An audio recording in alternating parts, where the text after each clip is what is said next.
Vejam bem estas imagens. Vão dar a volta ao mundo. Estes ratos foram alimentados com milho transgénico durante toda a sua vida. Os tumores que os afetam são enormes. O estudo que permitiu revelar o impacto dos OGM sobre a saúde destes ratos acaba de ser concluído. Dispôs de meios técnicos e financeiros excepcionais.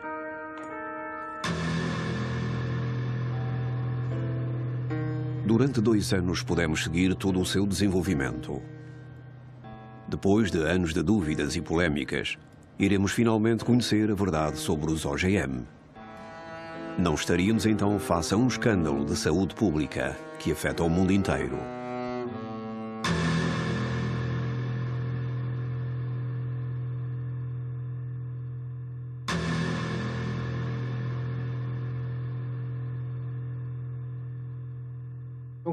É até hoje o mais longo e detalhado dos estudos sobre um OGM e fizemos também, simultaneamente, um outro estudo sobre o principal pesticida do mundo, o Roundup, que é um herbicida. Pertence à principal categoria de pesticidas. Levámos mais de 1 ano para conseguir milhos transgénicos, porque nenhum produtor de OGM não os queria fornecer, dado que a Monsanto os obriga a assinar acordos para que as suas sementes não sejam objeto de pesquisas. Ou então, que é necessário um acordo com eles para as fazer. Nós queríamos que o estudo fosse independente. É a primeira vez que se faz um estudo de 2 anos sobre os OGM. Esta é desde logo a grande diferença. Além disso, procuramos avaliar precisamente o máximo de parâmetros bioquímicos e biológicos possíveis, com colheitas de sangue iterativas, pesagens, análises de urina. Estudamos os parâmetros hepáticos, os parâmetros urinários, os parâmetros sanguíneos, todos os que se podem estudar. Os parâmetros hormonais que também nunca foram estudados nos anteriores estudos. É, portanto, verdadeiramente uma estreia mundial. C'est vraiment une première mondiale. Até aqui, o milho NK603, o OGM selecionado para este estudo, tinha apenas sido testado durante 3 meses e sob o único controle do seu fabricante, a Monsanto. Quanto ao Roundup, igualmente produzido pela multinacional e utilizado na cultura do milho, só o seu princípio ativo, o glifosato, tinha sido avaliado e não a sua fórmula completa. Ora, para permitir que o princípio ativo penetre nas células da planta, o industrial utiliza aditivos que se podem por vezes revelar mais nocivos do que o próprio glifosato. O objetivo é duplo. Por um lado, conduzir os estudos como devem ser conduzidos, segundo as normas internacionais, mas sem as ler da maneira mais laxista possível, como fazem certos industriais.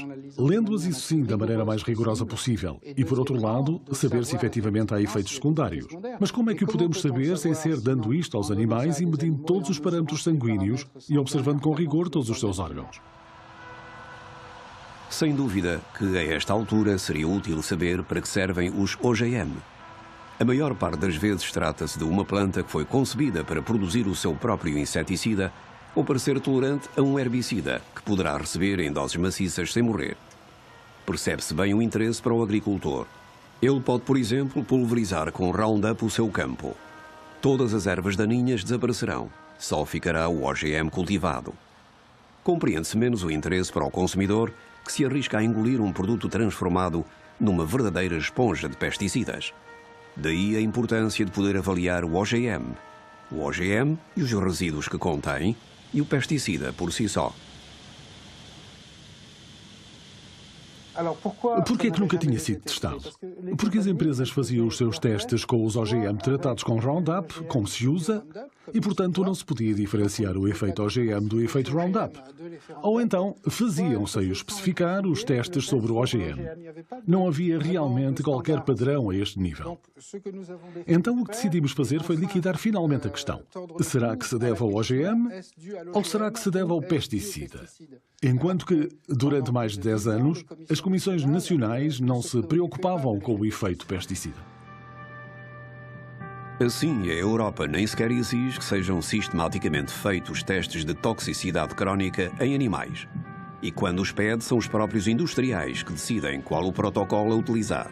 A batata Anflora, por exemplo, só foi testada num grupo de 30 ratos, dos quais apenas 10 consumiam o OGM. Os milhos da Monsanto foram testados em 400 ratos, 80 eram alimentados com a planta transgénica, mas só a 40 foram feitas análises de sangue.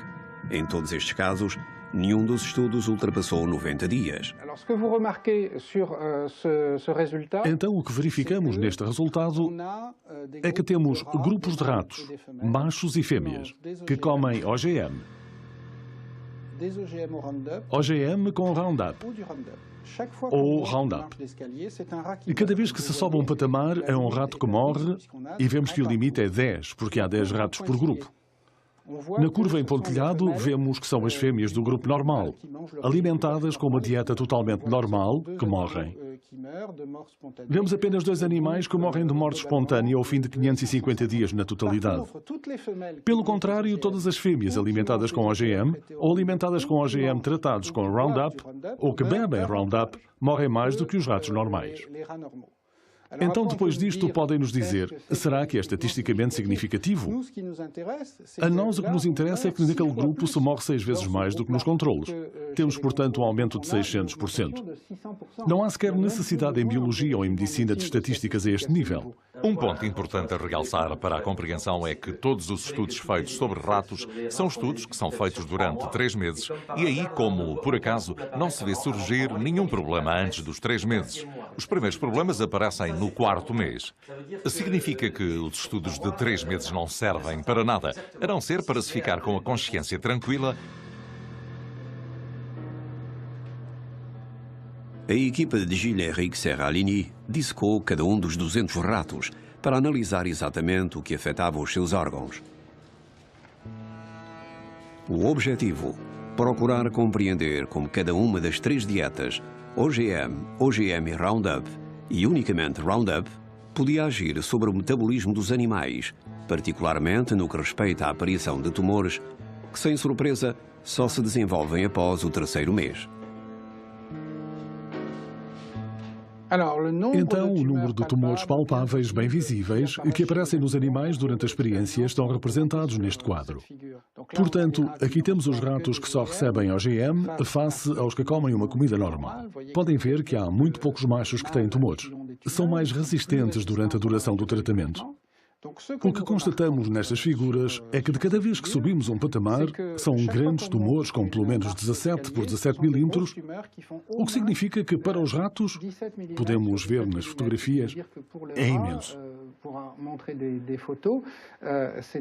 Pode ser o equivalente a um tumor deste tamanho no homem. Imenso. Acontece que identificamos cada um destes tumores e 94% deles são tumores ditos mamários, ou seja, que correspondem aos cancros da mama na fêmea. Portanto, temos aqui tumores dos rins nos machos, mas temos também tumores mamários, o que é bastante excepcional nos machos. Isso permite suspeitar de um efeito hormonal que, aliás, não depende da dose. 60% dos cancros da mama, de facto, dependem de perturbações hormonais. O estudo do professor Serralini reserva-nos uma última surpresa. E essa é de monta. Enquanto poderíamos suspeitar que o excesso de mortalidade dos ratos se deveria principalmente ao pesticida associado ao milho, parece que o estudo vem evidenciar pela primeira vez no mundo um efeito causado pela própria transgênese. Significa que o simples facto de intervir sobre o genoma da planta para o modificar poderia ter consequências que até hoje ninguém previu, o que poria em causa todas as concepções científicas que conduziram à invenção dos OGM.